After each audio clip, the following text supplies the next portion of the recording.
Okay भाई लोग, so before starting my review late me clear one thing. जो भी चीजें मैं आपको इस केडामा से बताने जा रहा हूँ, स्पेशली माय थॉट्स, वो सब कुछ इस केडामा को खत्म करने के बाद है। दैट मींस कि अगर आपने इस केडामा के 1, 2, 3, 4 एपिसोड देखे हैं एंड आपका और मेरा ओपिनियन मैच नहीं कर रहा, तो सबसे पहले मैं आपको बोलूंगा कि भाई केडामा को खत्म कर लो, then only you can criticise my view on this K drama. Second most important चीज, let me clear one thing कि भाई आई लव रोमांटिक केडामास, मेरे को देखना बहुत पसंद है। कुछ मेरे फेवरेट पहले ही मैं आपको गिना देता हूँ, जैसे कि crash landing on you, startup, it's okay not to be okay, snowdrop, और भी कुछ ऐसे मास्टरपीस केडामास हैं जो कि हिंदी में अवेलेबल नहीं है बट मैंने उनको देखा हुआ है, जैसे कि माई मिस्टर। तो अगर मैं इस केडामा को लेकर के हैवी क्रिटिसिज्म करूंगा तो तुम मुझको ये मत कहना कि भाई तेरे को तो रोमांटिक केडामास पसंद ही नहीं, आई लव दैट रोमांटिक केडामास। खैर डोंट वरी, यहीं से जज मत करना कि भाई तू इस केडामा की बैंड बजाने वाला नहीं। सब कुछ आज के इस वीडियो में अपन लोग डिटेल से बैठ करके डिस्कस करेंगे, जहां पर मैं आपको इस केडामा का पॉजिटिव साइड भी बताऊंगा एंड निगेटिव साइड भी बताऊंगा। इसलिए आपसे छोटी सी रिक्वेस्ट है कि अगर आप सही में भाई इस केडामा की सारी चीजों को समझना चाहते हो तो अब यहां से मैं जो आपको चीजें बताने जा रहा हूं ना, प्लीज उनको ध्यान से सुनना। बाकी मन करेगा तो भाई चैनल को सब्सक्राइब भी कर लेना, मजा आता है नंबर्स देख करके, तो प्लीज सब्सक्राइब बिल्कुल फ्री है। सीजन 1 को देखने के लिए आपको टोटल 12 एपिसोड देखने हैं, जिनकी जो लेंथ है वो 50 मिनट से लेकर के 1.5 घंटे तक वैरी करती है। हिंदी डब अच्छी है बट उसमें प्रॉब्लम है, इन केस अगर आप सबटाइटल्स नहीं पढ़ पाते हो तो ये केडामा जो है भाई आपको थोड़ा सा परेशान करना पड़ेगा, क्योंकि कुछ सीन्स हैं जहां पर जो कैरेक्टर्स हैं वो जापानीज में बोलेंगे, डिफरेंट लैंग्वेज बोलेंगे, एंड वहां पर आपको उनकी फीलिंग्स एंड उनकी चीजों को समझने के लिए सब्स को रीड करना पड़ेगा। अदरवाइज कुछ ऐसे इंपॉर्टेंट कन्वर्सेशंस हैं इस केडामा जो कि भाई आपके ऊपर से निकल जाएंगी, तो सब्स को ऑन करके जाना। दूसरी इंपॉर्टेंट चीज, ट्राई टू वॉच अलोन। इस केडामा में बहुत सारे किस सीन्स हैं, आई मीन भाई एक्टर एक्ट्रेसेस ना एक दूसरे को खा गए हैं, इस लेवल के आपको सीन्स देखने को मिलेंगे, स्पेशली सेकंड हाफ में। फर्स्ट हाफ में तो ठीक है, लेकिन सेकंड हाफ में ना भाई एक दूसरे के लिए भाई वो सब भूखे थे। बट अब रियल मुद्दे की बात करते हैं कि भाई एक्चुअली में ये केडामा कैसा है। तो बस मैं इतना बोलूंगा, this is not masterpiece, this is not great K drama. Even जिस लेवल की एक्सपेक्टेशंस थी मेरी उसके अकॉर्डिंग भाई ये केडामा ना when life gives you tangerines जो केडामा आया था उसके अगल बगल भी नहीं भटकता। बट स्टिल इसका मतलब ये नहीं कि ये बुरा है, इसको आप मत देखो, नहीं,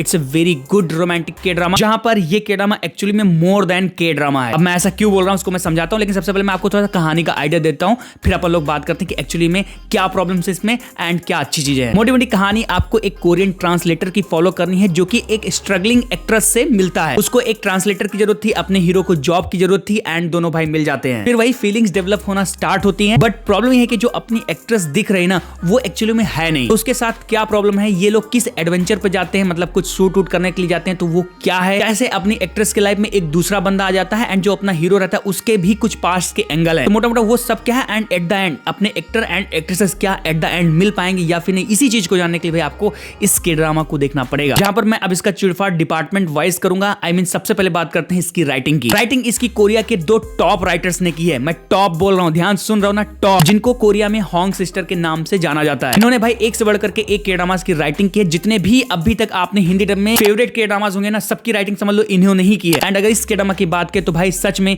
इन्होंने इसकी राइटिंग के साथ कमाल किया है। यहाँ पर चीजों को इन्होंने सिंपल नहीं रखी है एंड ना ही इन्होंने ट्रॉमा देने की कोशिश की है। एकदम डीप रोम कॉम में नहीं गए, बल्कि इन्होंने इस बार रोम कॉम के थ्रू साइकोलॉजिकल एंगल को एक्सप्लोर किया है, and that's why I love the writing of this K drama. हाँ, इसमें कुछ फ्लॉज हैं, मैं उस पे नेगेटिव पॉइंट में कमेंट करूंगा, बट स्टिल इस केडामा की जो राइटिंग है वो एंगेजिंग, आपको पहले ही एपिसोड से जकड़ देती है। फिर जैसे लीड्स की चीजें अनफोल्ड होती हैं उनको देखने में मजा आ जाता है। स्टिल मैं फिर से बता रहा हूँ कि जो राइटर्स है ना उनके स्टैंडर्ड की ये राइटिंग नहीं है, बट कहीं ना कहीं ओवरऑल ये काम कर गई है। सेकंड चीज, केडामा की सिनेमेटोग्राफी एंड जहां पर इसको इन लोगों ने शूट किया, प्यार हो गया भाई, सच में मैं बिक गया। इतना ब्यूटीफुल केडामा शायद ही मैंने कभी देखा होगा। This is the most beautiful K drama ever created for Netflix. एक एक फ्रेम, एक एक लोकेशन से आपको प्यार हो जाएगा, मतलब जहां जहां पर जाकर के इन लोगों ने शूट किया है, एंड जो भाई सीन्स आपको दिखाएं आप पागल हो जाओगे सीन्स को देख के। I am just amazed by the cinematography of this के ड्रामा, जस्ट आउटस्टैंडिंग। मतलब के ड्रामा देखने में बहुत बहुत बहुत ज्यादा भाई खूबसूरत है। Next point, romantic angle. अब देखो ये के ड्रामा जो है ना रोमांटिक एंगल को लेकर के ही सारी चीजों को प्रेजेंट करने वाला है, एंड टू बी ऑनेस्ट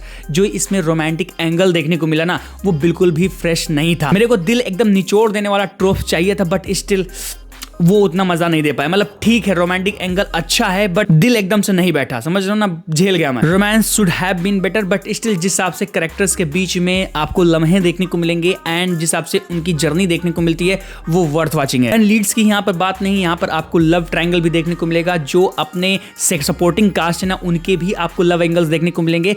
तो कुछ कुछ जगहों पर आप जाकर के उनको क्रिटिसाइज भी करोगे, बट स्टिल जो उनकी चॉइसेस रहती है ना प्यार को लेकर के वो कहीं ना कहीं आपको मजा दे देती है। बाकी जो डायरेक्शन है एंड ओवरऑल जो प्रोडक्शन क्वालिटी है, इवन जो आपको ओएसटी वगैरह सुनने को मिलती है वो भाई टॉप नॉच है। अच्छा हाँ, एक चीज मैंने बात नहीं की परफॉर्मेंस की, उस पर कमेंट करने से पहले ना मैं सबसे पहले नेगेटिव पॉइंट्स पे जाऊंगा भाई। अब एकदम ध्यान सुनना, एंड जो मैं आपको प्रॉब्लम्स बताने जा रहा हूं ना, आप भी यही सारी प्रॉब्लम्स इस के-ड्रामा के साथ भाई डिस्कवर करोगे। पहली चीज, इस के-ड्रामा की जो स्टोरी है, जो प्लॉट लाइन है भाई, वो 12 एपिसोड नहीं डिजर्व करती। मतलब इतना लंबा के-ड्रामा बनाने की जरूरत नहीं थी, पूरी तरीके से इसकी लेंथ फील होती है। दूसरी चीज, राइटिंग, मैंने तारीफ जरूर की थी लेकिन उसमें बहुत सारे फ्लॉज हैं। पॉइंट ये है कि भाई स्टार्ट इसका काफी बढ़िया होता है, लेकिन सेकंड एपिसोड के बाद ये के-ड्रामा भाई जो ना एक ट्रैप जोन में गिर जाता है, जहां पर बस आपको क्लीशेड चीजें देखने को मिलती है, आपको कुछ फ्रेश आइडिया नहीं प्रेजेंट कर पाता। एंड उसी चीज को लेकर के पॉइंट ये भी है कि इसकी पेसिंग में बहुत ज्यादा इशू है। मतलब अभी कभी कभी आपको ये के-ड्रामा फास्ट पेस फील होगा तो कभी कभी ये स्लो हो जाएगा, एंड कभी कभी मिडिल पार्ट में इतना ज्यादा स्लो हो जाता है कि शायद आप इसको देखते देखते सो भी जाओगे। एंड सबसे इंपॉर्टेंट प्रॉब्लम है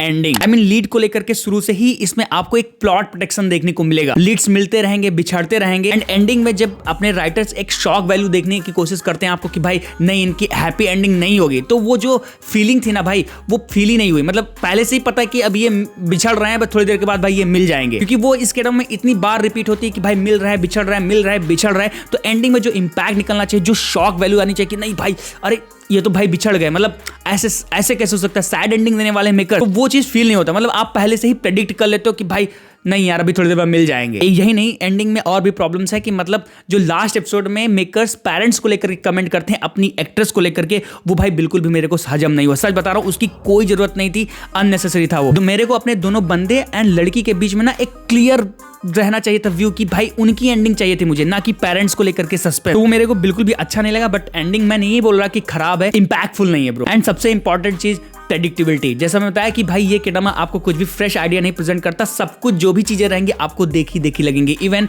स्टार्टिंग के फर्स्ट हाफ में कुछ ऐसे सीन्स हैं जहां पर आप चीजों को प्रेडिक्ट कर लेते हो, एंड वही चीज भाई इस के-ड्रामा के साथ होती भी है। खैर ये कुछ ऐसे मेजर इश्यूज हैं जो कि आप फेस करने वाले हो, लेकिन इसको हटा करके अगर बात करें अब परफॉर्मेंस की, तो बस मैं इतना ही बोलूंगा, अपनी चा मुही एके दोरामी एके गो यून ओंग, भाई टू बी ऑनेस्ट बंदी ने सबको खा लिया है। इवन अपने किम सियोन हो भैया को भी उसने अपनी परफॉर्मेंस से ओवर शैडो कर दिया भाई। क्या जबरदस्त बंदी ने परफॉर्मेंस दी है। एंड जो एक स्प्लिट पर्सनालिटी, मैं कमेंट करके स्पॉइल नहीं करूंगा, लेकिन जो ये गजनी वाला ट्रांसफॉर्मेशन आपको सेकंड हाफ में देखने को मिलेगा ना भाई, वो आपका दिल छू लेगा। नेक्स्ट लेवल की परफॉर्मेंस दी है, एंड भाई सी डिजर्व एवरीथिंग, आपको उसकी तारीफ करनी ही चाहिए। एंड साथ साथ अपने किम सियोन हो भैया के साथ जो उसकी केमिस्ट्री है भाई, मैं बिक गया देख करके, इतनी लाजवाब केमिस्ट्री है, मजा आ गया देख करके। भले ही सारे सीन्स में वो ट्रॉमा फील नहीं होता है, बट स्टिल कुछ कुछ ऐसे दिल बैठा देने वाले सीन थे ना, जहां पर भाई मैं क्या बताऊं, मेरा दिल फटे जा रहा था। जैसे कि एक सीन आपको बार बार देखने को मिलेगी जहां पर अपनी एक्ट्रेस अपने लीड से बोलती है ना कि तुम मुझे वैसे प्यार करो जैसे मैं तुम्हें करती हूं, एंड गुड बाय। इस सीन में ना दोनों अपने लीड्स की तुम परफॉर्मेंस देखना, एंड उनकी आंखें, उनकी एक्सप्रेशन,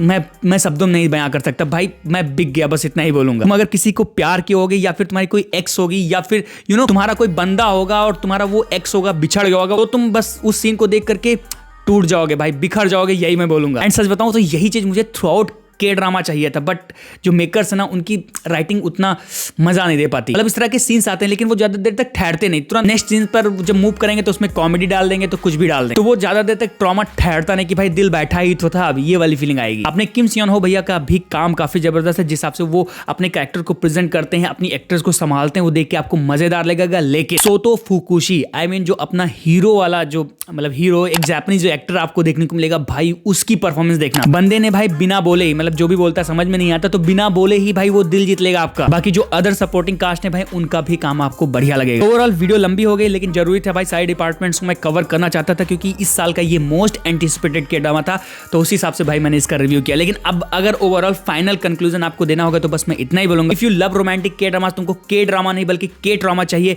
गो फॉर इट भाई। बढ़िया सीरीज है, फ्लॉज इसमें है, ध्यान रखना ये मास्टरपीस या फिर ग्रेट लेवल की सीरीज नहीं है, जितना आप एक्सपेक्ट कर रहे थे उतना ये डिलीवर नहीं कर पाई है, बट स्टिल वर्थ वॉचिंग है अगर आपको रोमांटिक के-ड्रामास देखना पसंद है। For now I love this series, part में मुझे बहुत अच्छी लगी, बहुत खूबसूरत सीरीज बनाई है, मजा आ जाता है देख के। बस इसकी राइटिंग इतना जबरदस्त होती है कि when life gives you tangents, जैसा भाई वो इमोशन दे देती ना भाई, तो ये के-ड्रामा मास्टरपीस बन जाता। But for now sorry to say, ये मास्टरपीस नहीं है बट एक गुड वॉच है, जिसको प्रो ऑडियंस भी चाहे तो देख सकते हैं, एंड जो नॉर्मल ऑडियंस है वो डेफिनेटली देखें। एंड इसी नोट पर अगर मुझे इसको ओवरऑल जज करते हो, रेट करना होगा, तो मैं इसको रेट करूंगा